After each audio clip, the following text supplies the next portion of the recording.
Shalom, selamat pagi Bapak, Ibu, dan saudara-saudari sekalian. Bersyukur untuk hari yang luar biasa. Mari kita berdoa untuk siap mendengar renungan firman Tuhan. Selamat pagi Bapak, kami bersyukur untuk penyertaan Tuhan sepanjang malam dan pagi hari ini kami bangun dengan tubuh yang sehat. Kami siap menerima berkat yang baru pada pagi hari ini.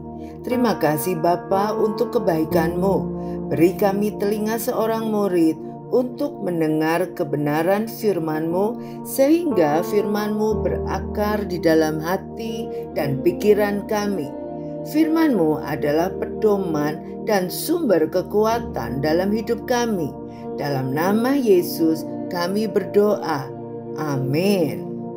Tema kita pagi hari ini, ketika tak dimengerti, diambil dari Ibrani 4 ayat 11 sampai 16. Karena itu, baiklah kita berusaha untuk masuk ke dalam perhentian itu, supaya jangan seorang pun jatuh karena mengikuti contoh ketidaktaatan itu juga.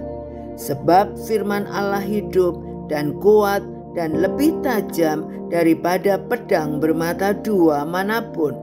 Ia menusuk amat dalam sampai memisahkan jiwa dan roh, sendi-sendi dan sumsum. Ia sanggup membedakan pertimbangan dan pikiran hati kita.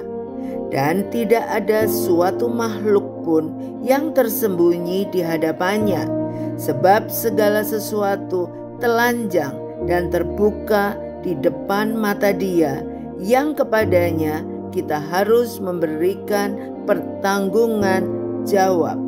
Karena kita sekarang mempunyai imam besar agung yang telah melintasi semua langit, yaitu Yesus Anak Allah. Baiklah kita teguh berpegang pada pengakuan iman kita. Sebab imam besar yang kita punya bukanlah imam besar yang tidak dapat turut merasakan kelemahan-kelemahan kita. Sebaliknya, sama dengan kita, ia telah dicobai, hanya tidak berbuat dosa.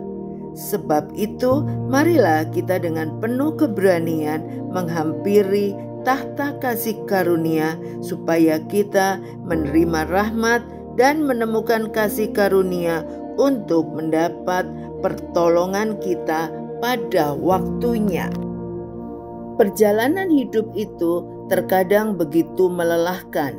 Kita bekerja dari saat matahari terbit hingga terbenam untuk memastikan semua tugas terselesaikan. Di sana kita berusaha keras memenuhi kebutuhan setiap orang. Kita bahkan bekerja lebih dari kewajiban kita. Membanting tulang, terlalu kerasnya kita bekerja mungkin membuat kita tidak sempat makan siang. Punggung kita pegal, kepala berdenyut, kaki dan tangan kita terasa nyeri. Hingga tak berapa lama kemudian kita diminta untuk menyelesaikan beberapa tugas lagi. Permintaan itu mungkin tidak mengganggu. Kita lebih terganggu dengan komentarnya yang berkata, "Engkau tidak sibuk, bukan?" Rasanya kita ingin berteriak, tapi kita menahannya. Kita berpikir dalam hati, mengapa tak seorang pun bisa mengerti? Itukah kehidupan disalahpahami, tidak dimengerti? Itu memang terasa tidak adil.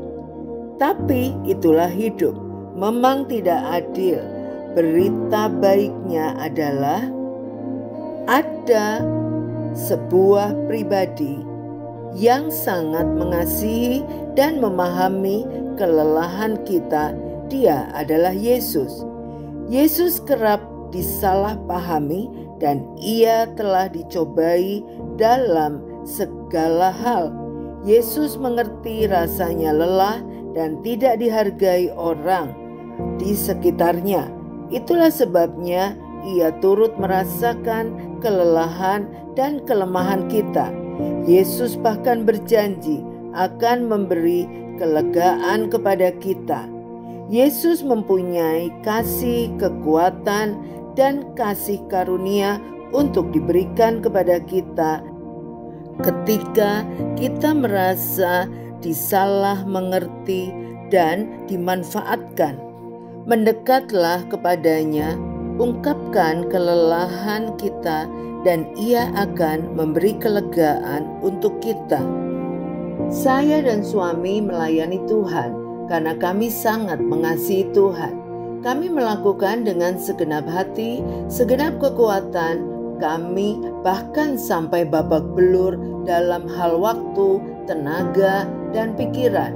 Karena kami pelayanan juga tetap aktif bekerja di dunia sekuler, sehingga kami pernah merasakan overload, bahkan burning out. Lebih menyakitkan lagi saat orang di sekitar kami tidak mengerti pengorbanan kami, tapi malah menyalahkan kami, menuduh kami hal-hal yang tidak benar. Di saat-saat seperti itu, kami memutuskan mendekat kepada Tuhan, curhat kepada Tuhan. Saya merasakan Yesus datang memeluk saya dan memberi kekuatan baru, memulihkan hati saya. Sekarang kami kembali semangat melayani Tuhan dengan sukacita. Tidak ada yang lebih bisa mengerti segala kelelahan dan kelemahan kita selain daripada Yesus, karena Ia turut merasakannya. Mari kita berdoa. Terima kasih Tuhan Yesus untuk kebenaran firman Tuhan pada pagi hari ini. Kami diingatkan bahwa kami tidak sendiri dalam masa-masa kami merasa lelah, dalam masa-masa kami tidak dimengerti. Engkau Allah yang tetap peduli. Yesus menyertai kami, turut merasakan, sehingga Engkau yang memberikan kami kekuatan baru. Engkau yang memberikan kami kelegaan. Kami bersyukur karena Engkau Allah yang setia. Biarlah kami sepenuhnya melakukan seluruh kegiatan kami dengan selalu dekat dengan-Mu. Dalam nama Tuhan Yesus kami berdoa dan mengucap syukur. Amin. Tuhan Yesus memberkati.